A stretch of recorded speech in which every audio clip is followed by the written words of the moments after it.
Good afternoon, I'm Malcolm Jordan and this is your midday news fix for Friday the 23rd of May. Investments to bump up the education workforce thanks to a $2.5 billion budget boost. The focus on training and development initiatives. Education Minister Erica Stanford says by 2028 we'll have more than 1,600 additional full-time teaching and learning support roles. Stanford says the quality of teachers is the most important part of a child's education. This really is about parents and children and making sure that they are confident that they have more excellent teachers in front of our kids, because that's how we're going to raise achievement in this country. Confirmation around the scale of government cuts, finding money to use elsewhere. Budget 2025 includes $21 billion of cost savings, $13 billion of that from the controversial change to pay equity law, raising claim thresholds.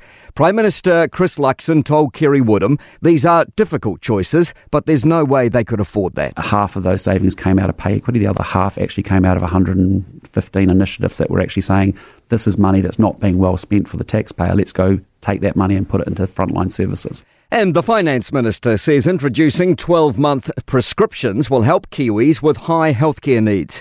The budget includes $91 million to let doctors issue prescriptions for up to a year, where clinically appropriate and safe. Most medicines are currently prescribed for a maximum 3 months. Nicola Willis says those repeat GP visit costs can be costly and inconvenient. By having this 12-month policy, we think more people will be able to get their medicine in a reliable way with less cost and less hassle. Meanwhile, an oil and gas lobby group is celebrating $200 million in the budget for gas fields development.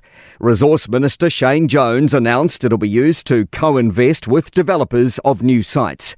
Energy Resources Aotearoa Chief Executive John Carnegie says it's the right move. This will tilt the economic signals back towards neutral, and in doing so tilt investment confidence back towards investing.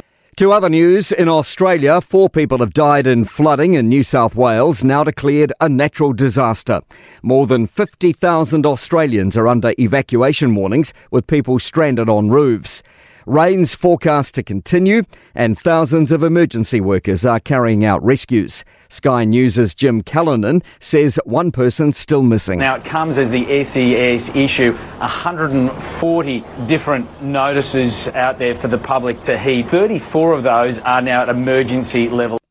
Meridian Energy's finished building New Zealand's first large-scale grid battery storage system in Northland's Ruakaka, enough to power 60,000 homes for 2 hours. Work begins on a neighbouring solar farm in August.